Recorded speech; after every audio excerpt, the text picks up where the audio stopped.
The Quran is the word of Allah subhanahu wa ta'ala, and there are many different topics contained in the Quran. Inshallah, today I want to touch on one topic, and that is the topic of the Quranic du'as taught to us by Allah subhanahu wa ta'ala in the Quran.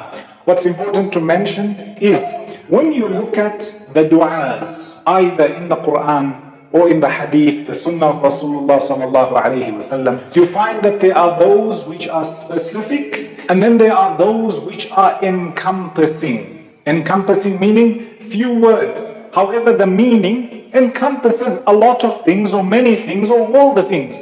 So inshallah today I want to touch on 4 du'as which are encompassing. They mention or they contain a lot of goodness that we require, taught to us by Allah subhanahu wa ta'ala. The first, my beloved brothers and sisters in Islam, is asking Allah subhanahu wa ta'ala for every form of goodness. Anas radiallahu anhu says, one of the du'as that the Messenger sallallahu alayhi wa sallam constantly made was, Allahumma rabbana atina fid dunya hasana. Oh Allah, our Lord, grant us goodness in this world. رَبَّنَا آتِنَا فِي الدُّنْيَا حَسَنَةً وَفِي الْآخِرَةِ حَسَنَةً, and grant us goodness in the hereafter, in the next. وَقِنَا عَذَابَ النَّارِ, and save us from the fire. Ponder and reflect over the dua. It's very short. However, it encompasses every goodness that a person is requiring or a person is seeking, and it encompasses every evil that a person is trying to stay far away from. The first part of the dua, you are asking Allah for goodness in this world. That includes your deen firstly, to be steadfast, to be somebody who worships Allah subhanahu wa ta'ala. It also includes your worldly matters, when it comes to your health, when it comes to your wealth, when it comes to your family, your relationships, your living conditions, etc. This is all encompassed, or this is all included when you're asking Allah subhanahu wa ta'ala for the goodness of this world. Imagine, anything good you can imagine which is specific is included in this dua. And then the dua goes on. You're asking Allah subhanahu wa ta'ala for all the goodness in the hereafter. That includes having an easy death. That includes having goodness in the grave, because as you know, after a person passes on, then their qiyamah and their hereafter has started. They've moved from this world to the next. So you're asking Allah for all this goodness, to be saved from the punishment of the grave, to be granted bliss whilst you're in your grave, to be resurrected with the pious, to be saved from the trial and tribulation and the horrors of the day of Qiyamah, and to be entered into Jannah. All this is included. And then there is a specific dua at the end taught to us, which is to ask Allah for protection from the fire. And this, my beloved brothers and sisters in Islam, is incumbent upon every single one of us. It's required of every single one of us to do good deeds, to obey Allah subhanahu wa ta'ala, so that we are saved from the fire, and also to ask Allah to save you from the torment, because Jahannam and the hellfire is eternal. It will carry on, and as we know, there are people, even if they believed, they may be punished for a little while. You know, today when you've got a candle and you try to put your finger, you can't put your finger there for a few seconds. So nobody wants to be tormented in the hellfire, even if it's for a little while. So ask Allah subhanahu wa ta'ala to protect you from this hellfire as well as the punishment. Notice how Anas radiallahu anhu says, this was a dua constantly made or frequently made by the Messenger sallallahu alayhi wasallam, and this is an indication for us that we should also be making this dua frequently. So that's the first, my beloved brothers and sisters in Islam. Ask Allah subhanahu wa ta'ala for all forms of goodness in this world and the next, and ask Allah to save you from the punishment. The second dua, also found in the Quran, that I want to touch on.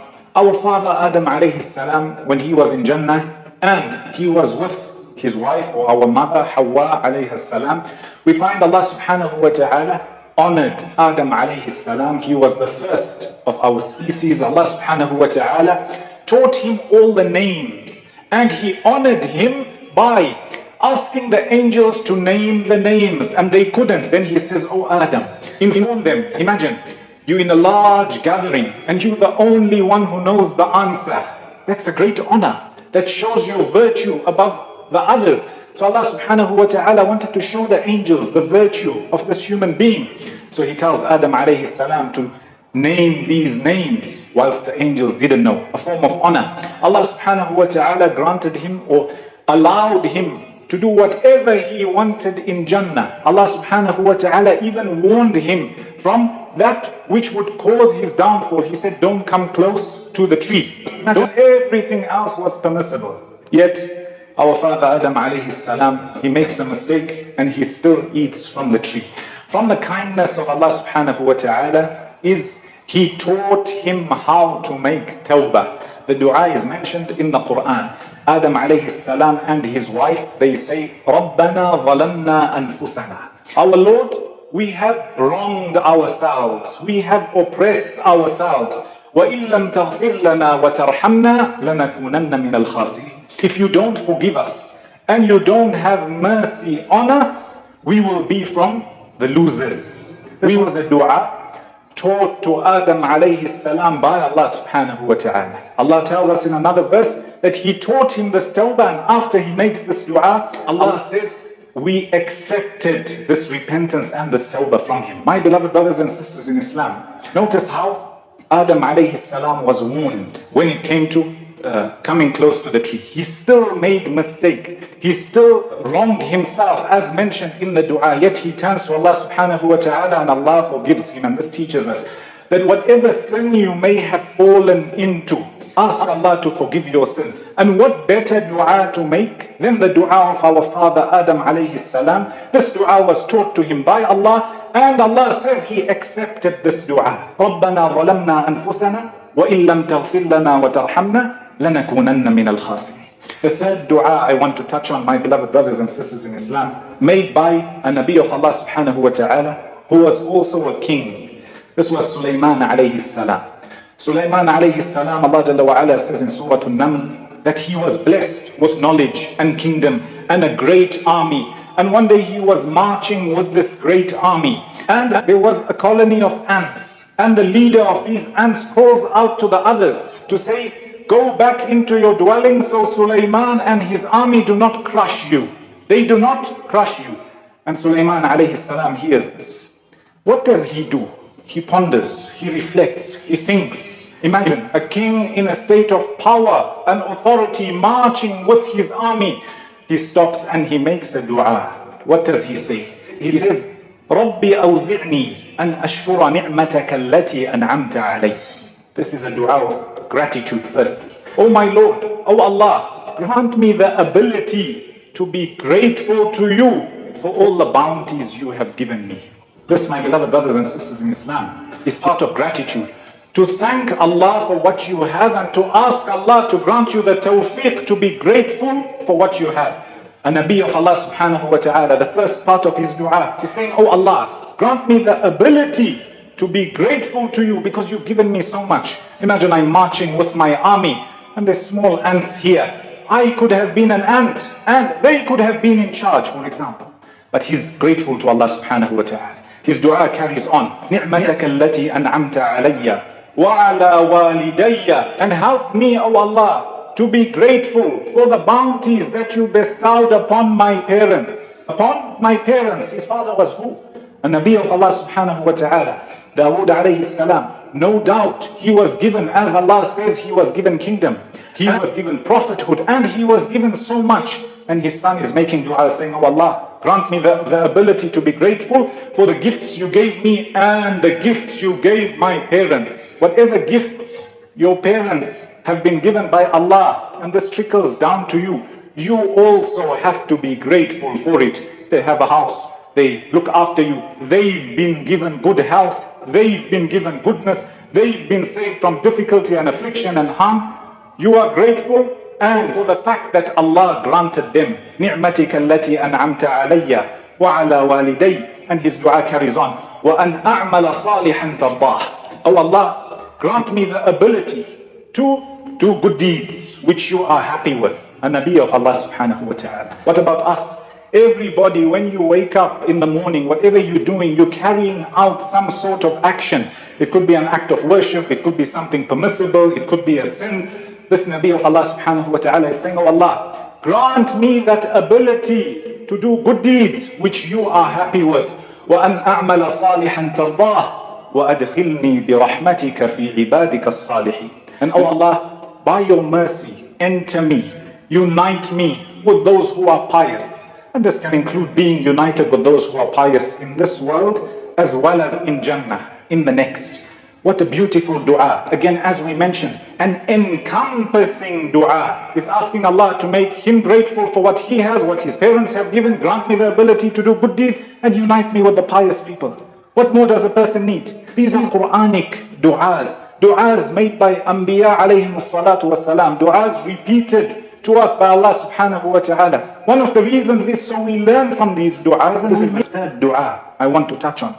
That was the dua of Sulaiman alayhi salam. The fourth dua I want to touch on is the dua again found in the Quran. Dua made by the father of the prophets Ibrahim alayhi salam and his son Ismail alayhi salam. Imagine they are in the most blessed land on the face of the earth, Makkah. They are building the house of Allah subhanahu wa ta'ala, which is the Kaaba. He was the best of creation at his time. With who? Another person who is the best of creation and Nabi of Allah at his time.